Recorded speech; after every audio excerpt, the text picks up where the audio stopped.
Wake up with Wake.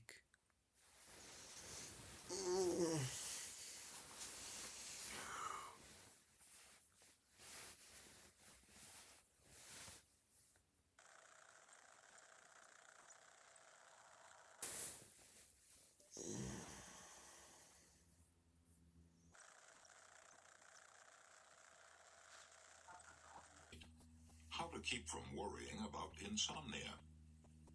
Do you worry when you can't sleep well? Then it may interest you to know that Samuel Untermeyer, the famous international lawyer, never got a decent night's sleep in his life. When Sam Untermeyer went to college, he worried about two afflictions, asthma and insomnia. He couldn't seem to cure either, so he decided to do the next best thing, take advantage of his wakefulness. Instead of tossing and turning and worrying himself into a breakdown, he'd get up and study. The result? He began ticking off honors in all of his classes and became one of the prodigies of the College of the City of New York. Even after he started to practice law, his insomnia continued, but Untermeyer didn't worry. Nature, he said, will take care of me. And nature did. In spite of the small amount of sleep he was getting, his health kept up and he was able to work as hard as any of the young lawyers of the New York bar. He even worked harder, for he worked while they slept. At the age of 21, Sam Untermeyer was earning $75,000 a year, and other young attorneys rushed to courtrooms to study his methods. In 1931, he was paid for handling one case, what was at that time probably the highest lawyer's fee ever paid, a cool $1 million cash on the barrelhead. Still, he had insomnia, read half the night, then got up at 5 a.m. and started dictating letters. By the time most people were just starting work, his day's work would be almost half done. He lived to the age of 81, this man who had rarely had a sound night's sleep. But if he fretted and worried about his insomnia, he probably would have wrecked his life. We spend a third of our lives sleeping, yet nobody knows what sleep really is. We know it's a habit and a state of rest in which nature knits up the raveled sleeve of care, but we don't know how many hours of sleep each individual requires. We don't even know if we have to sleep at all. Fantastic. Well, during the First World War, Paul Kern, a Hungarian soldier, was shot through the frontal lobe of his brain. He recovered from the wound, but curiously enough, he couldn't fall asleep. No matter what the doctors did, and they tried all kinds of sedatives and narcotics, even hypnotism, Paul Kern couldn't be put to sleep or even made to feel drowsy. The doctors said he wouldn't live long, but he fooled them. He got a job and went on living in the best of health for years. He would lie down and close his eyes and rest, but he got no sleep whatever. His case was a medical mystery that upset many of our beliefs about sleep. Some people require far more sleep than others. Toscanini needed only 5 hours a night, but Calvin Coolidge needed more than twice that much. Coolidge slept 11 hours out of every 24. In other words, Toscanini slept away approximately 1/5 of his life, while Coolidge slept away almost half of his life. Worrying about insomnia will hurt you far more than insomnia. For example, one of my students, Ira Sandner of Bridgefield Park, New Jersey, was driven nearly to suicide by chronic insomnia. I actually thought I was going insane, Ira Sandner told me. The trouble was, in the beginning, that I was too sound a sleeper. I wouldn't wake up when the alarm clock went off, and the result was that I was getting to work late in the morning. I worried about it, and in fact my boss warned me that I would have to get to work on time. I knew that if I kept oversleeping, I'd lose my job. I told my friends about it, and one of them suggested I concentrate hard on the alarm clock before I went to sleep. That started the insomnia. The tick-tick-tick of that blasted alarm clock became an obsession. It kept me awake, tossing all night long. When morning came, I was almost ill. I was ill from fatigue and worry. This kept on for 8 weeks. I can't put into words the tortures I suffered. I was convinced I was going insane. Sometimes I paced the floor for hours at a time, and I honestly considered jumping out of the window and ending the whole thing. At last, I went to a doctor I had known all my life. He said, "Ira, I can't help you. No one can help you because you've brought this thing on yourself. Go to bed nights, and if you can't fall asleep, forget all about it. Just say to yourself, I don't care a hang if I don't go to sleep. It's all right with me if I lie awake till morning. Keep your eyes closed and say, as long as I just lie still and don't worry about it, I'll be getting rest anyway. I did that, says Sentner, and in 2 weeks' time I was dropping off to sleep. In less than 1 month I was sleeping 8 hours, and my nerves were back to normal. It wasn't insomnia that was killing Ira Sandner. It was his worry about it. Dr. Nathaniel Kleitman, professor at the University of Chicago, had done more research work on sleep than had any other living man. An expert on sleep, he declared that he had never known anyone to die from insomnia. To be sure, a man might worry about insomnia until he lowered his vitality and was swept away by germs, but it was the worry that did the damage, not the insomnia itself. Dr. Kleitman also said that the people who worry about insomnia usually sleep far more than they realize.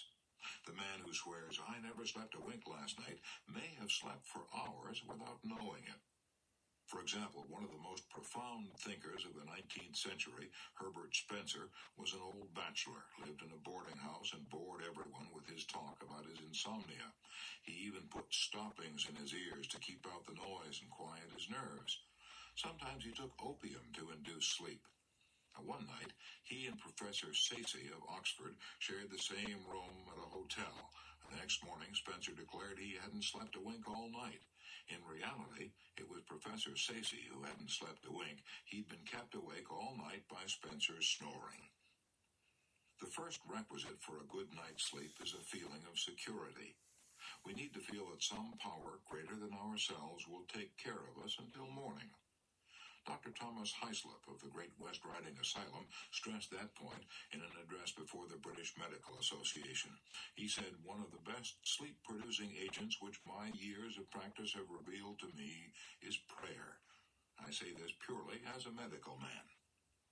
The exercise of prayer, in those who habitually exert it, must be regarded as the most adequate and normal of all the pacifiers of the mind and calmer of the nerves. Let God and let go. Jeanette MacDonald told me that when she was depressed and worried and had difficulty in going to sleep, she could always get a feeling of security by repeating Psalm 23, The Lord is my shepherd, I shall not want. He maketh me to lie down in green pastures. He leadeth me beside the still waters. But if you're not religious and have to do things the hard way, then learn to relax by physical measures. Dr. David Harold Fink, who wrote Released from Nervous Tension, says that the best way to do this is to talk to your body. According to Dr. Fink, words are the key to all kinds of hypnosis. And when you consistently can't sleep, it's because you've talked yourself into a case of insomnia. The way to undo this is to dehypnotize yourself. And you can do it by saying to the muscles of your body, let go, loosen up and relax. We already know that the mind and the nerves can't relax while the muscles are tense, so if we want to go to sleep, we start with the muscles. Dr. Fink recommends, and it works out in practice, that we put a pillow under the knees to ease the tension of the legs, and that we tuck small pillows under arms for the very same reason. Then, by telling the jaw to relax, the eyes, the arms, and the legs, we finally drop off to sleep before we know what's hit us. I've tried it, I know. One of the best cures for insomnia is making yourself physically tired by gardening, swimming, tennis, golf, skiing, or just plain physically exhausting work. That's what Theodore Dreiser did. When he was a struggling young author, he was worried about insomnia, so he got a job working as a section hand on the New York Central Railway. And after a day of driving spikes and shoveling gravel, he was so exhausted that he could hardly stay awake long enough to eat. If we get tired enough, nature will force us to sleep, even while we're walking. To illustrate, when I was 13 years old, my father shipped a carload of fat hogs to St. Joe, Missouri.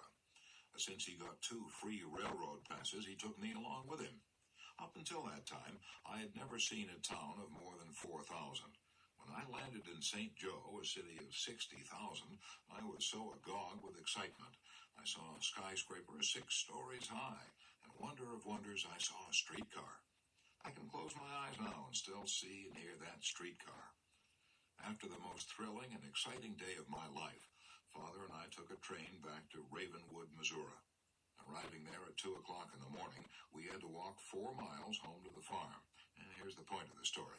I was so exhausted that I slept and dreamed as I walked.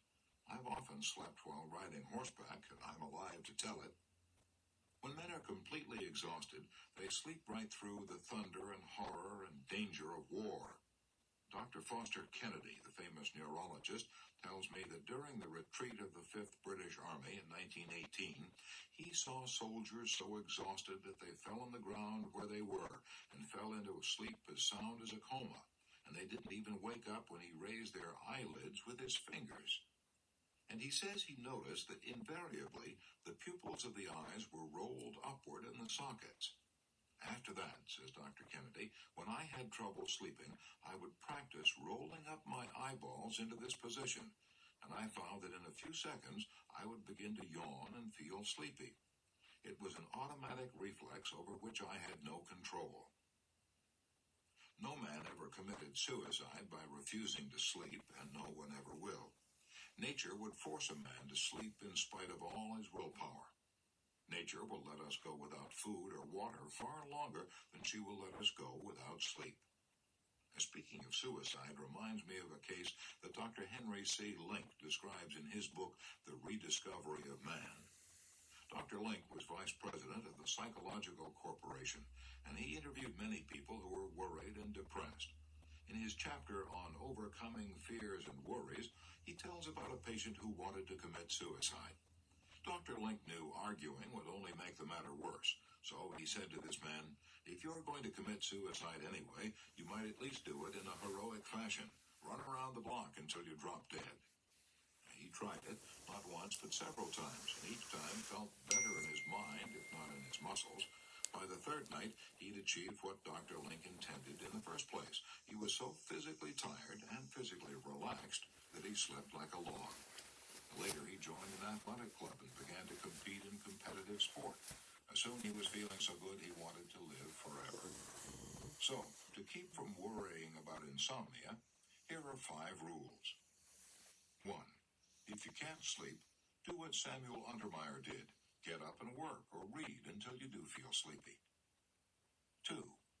Remember that no one was ever killed by a lack of sleep. Worrying about insomnia usually causes far more damage than sleeplessness. 3. Try prayer, or repeat Psalm 23, as Jeanette MacDonald did. 4. Relax your body. 5. Exercise. Get yourself so physically tired you can't stay awake.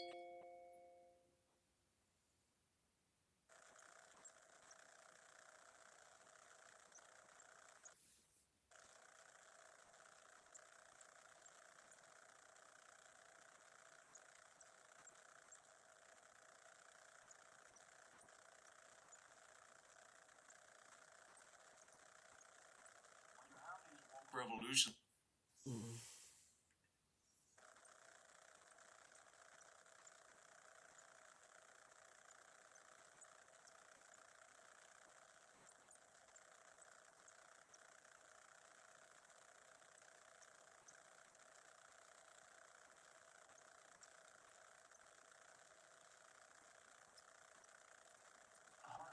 Change is not making the same choice as you did the day before. And the moment you decide to make a different choice, get ready. Because you're going to feel uncomfortable. It's going to feel unfamiliar. There's going to be some uncertainty. You're not going to be in the known. You're stepping out into the unknown. You're doing something differently. And the body, which has been conditioned to be the mind, the servant is now the master. So the body loves the familiar known. It loves the same suffering. It loves the same pain. It loves the same unworthiness. It's been conditioned that way for years on end. It really is running the show. So the moment you step out into the unknown, the body goes, wait a second, I'd rather feel guilty than this feeling of the unknown because I can't predict my future.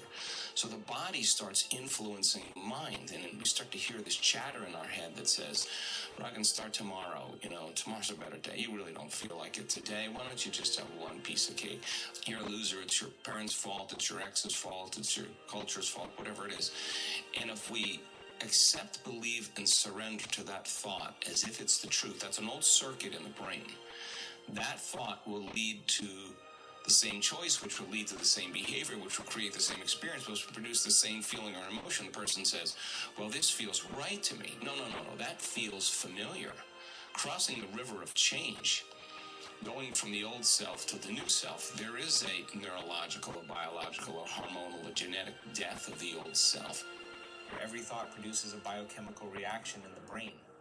The brain then releases chemical signals that are transmitted to the body, where they act as the messengers of the thought. The thoughts that produce the chemicals in the brain allow your body to feel exactly the way you were just thinking. So every thought produces a chemical that is matched by a feeling in your body. Essentially, when you think happy, inspiring, or positive thoughts, your brain manufactures chemicals that make you feel joyful, inspired, or uplifted. For example, when you anticipate an experience that is pleasurable, the brain immediately makes a chemical neurotransmitter called dopamine, which turns the brain and body on in anticipation of that experience and causes you to begin to feel excited. If you have hateful, angry, or self-deprecating thoughts, the brain also produces chemicals called neuropeptides that the body responds to in a comparable way. You feel hateful, angry, or unworthy. You see, your thoughts immediately do become matter. When the body responds to a thought by having a feeling, this initiates a response in the brain. The brain, which constantly monitors and evaluates the status of the body, notices that the body is feeling a certain way. In response to that bodily feeling, the brain generates thoughts that produce corresponding chemical messengers. You begin to think the way you are feeling. Thinking creates feeling, and then feeling creates thinking in a continuous cycle. This loop eventually creates a particular state in the body that determines the general nature of how we feel and behave. We will call this a state of being. For example, suppose a person lives much of her life in a repeating cycle of thoughts and feelings related to insecurity. The moment she has a thought about not being good enough or smart enough or enough of anything, her brain releases chemicals that produce a feeling of insecurity. Now, she is feeling the way she was just thinking. Once she is feeling insecure, she then will begin to think the way she was just feeling. In other words, her body is now causing her to think. This thought leads to more feelings of insecurity. And so the cycle perpetuates itself. If this person's thoughts and feelings continue year after year to generate the same biological feedback loop between her brain and her body, she will exist in a state of being that is called insecure. The more we think the same thoughts, which then produce the same chemicals, which cause the body to have the same feelings, the more we physically become modified by our thoughts. In this way, depending on what we are thinking and feeling, we create our state of being. What we think about and the energy or intensity of these thoughts directly influences our health, the choices we make, and ultimately our quality of life. How would an abundant person think? Write it down, dude, and fire and wire those thoughts in your brain and install the hardware. Keep doing it with attention and intention. It becomes the new voice in your head. It becomes a software program. Then say, okay, how am I going to be in my life today? What would an abundant person, how would they behave? And before you reach for your cell phone and start scrolling through your social media, close your eyes and rehearse in your mind how that person would walk, how they would breathe, how they would smile, how they would greet people, how they would be on Zoom calls, how would they be in traffic, how would they be at dinner. And the act of closing your eyes and mentally rehearsing the act, if you're truly present, the brain does not know the difference between the real life experience and what you're imagining. In fact, just a little bit of time, you start to install the neurological hardware to look like you already did it. Now the brain is no longer a record of the past. It's primed for the future. Keep doing it. Keep rehearsing. No different than playing an instrument. No different than learning how to dance. No different than learning how to act or play a sport. Everybody's always rehearsing, right? The rehearsal process changes the brain to look like you've already done it. You've already experienced it. Now, what's the essential part of that? The hardware is in place. Now all you gotta do is step into the footprint. Keep doing it, it becomes a software program. You start acting like an abundant person. Everything changes. Your energy changes, your mood changes, the way you walk, the way you breathe, your posture changes. You're out of the known, right? Yes. You gotta condition the body now emotionally into the future. Conscious thoughts repeated often enough become unconscious thinking. In a common example of this, we must consciously think about our every action while we are learning to drive. After much practice, we can drive 100 miles from point A to point B and not remember any part of the trip because our subconscious mind is typically at the wheel. We've all experienced being in an unaware state during a routine drive, only to feel our conscious mind re-engaging in response to an unusual engine sound or the rhythmic thump of a flat tire. So if we continually entertain the same thoughts, they'll start off as conscious ones, but they'll ultimately become unconscious, automatic thought programs. There is a sound explanation in neuroscience for how this happens. These unconscious ways of thinking become our unconscious ways of being.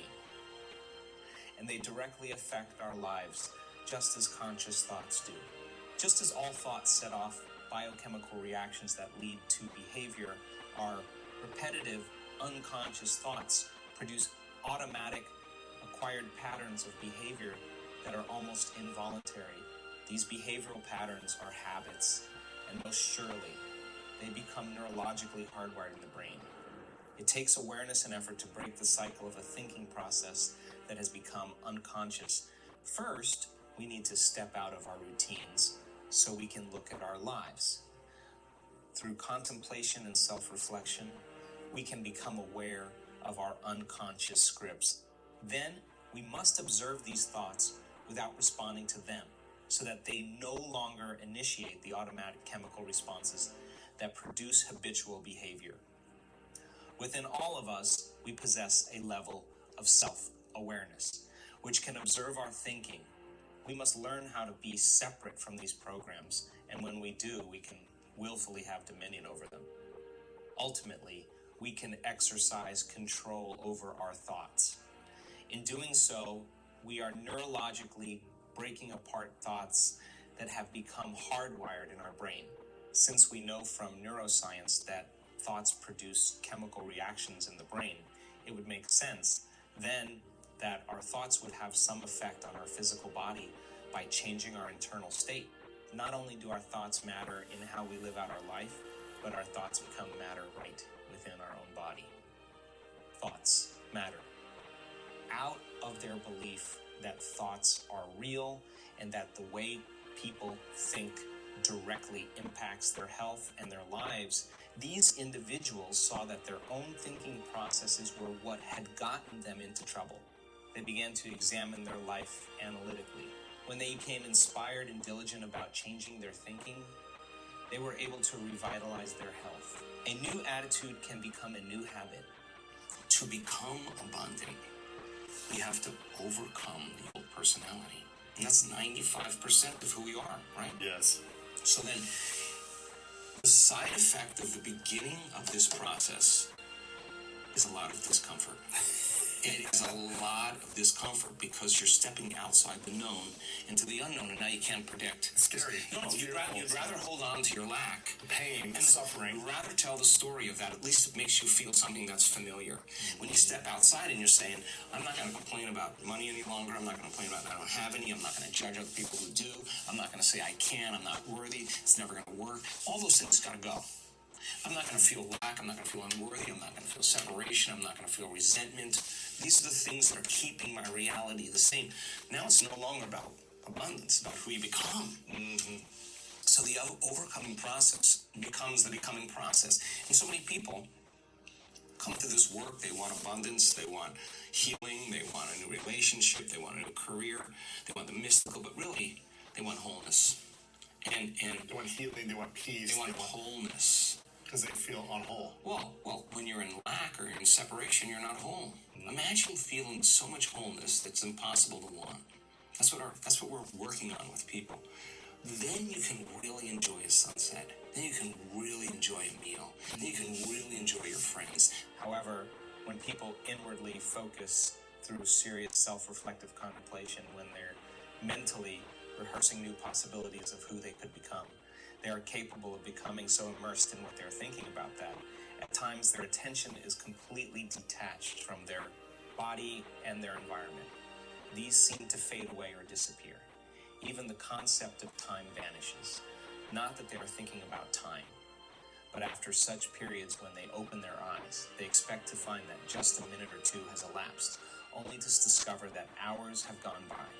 At these moments, we don't worry about problems, nor do we feel pain. We disassociate from the sensations of our body and the associations to everything in our environment. We can get so involved in the creative process that we forget about ourselves. When this phenomenon occurs, these individuals are aware of nothing but their thoughts. In other words, the only thing that is real to them is the awareness of what they're thinking.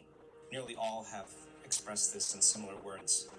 I would go to this other place in my mind, one subject said, where there were no distractions. There was no time, I had no body. There was no thing, nothing except my thoughts. In effect, they became a nobody, a nothing, in no time. They left their present association with being a somebody, the you or self, and they became a nobody. In this state, as I was to learn, these individuals could begin to become exactly what they were imagining.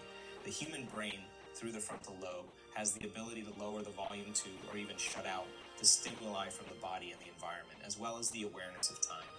The latest research in functional brain scan technology has proven that when people are truly focused and concentrating, the brain circuits associated with time, space, and the feelings, movements, the sensory perceptions of the body literally quiet down. As human beings, we have the privilege to make our thoughts more real than anything else. And when we do, the brain records those impressions in the deep folds of its tissues. Mastering this skill is what allows us to begin to rewire our brain and change our life. If you want to know something about yourself, sit on your bed one night and say, what's one thing I'm doing wrong that I know I'm doing wrong? That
Take me back in time again.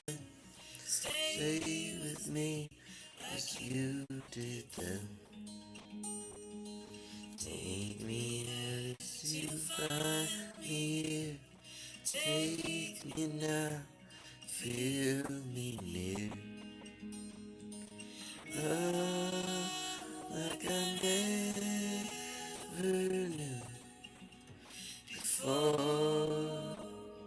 Someday we'll fade and be ignored. Nothing is forever anymore.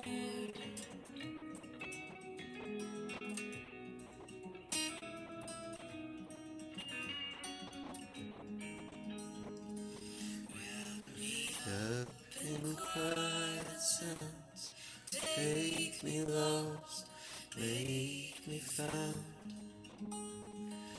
Hold me silent in the night. Say I'm wrong, make me right. Oh, like I never knew before. Someday we'll fade and be ignored, slipping through my fingers, wanting more.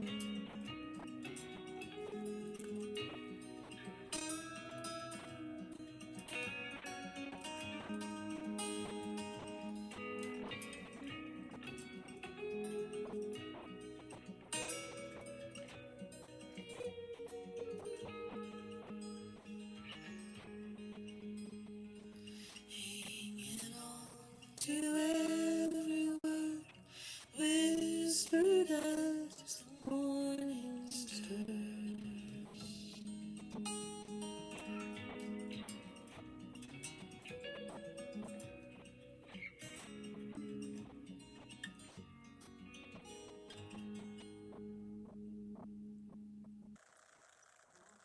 Ooh.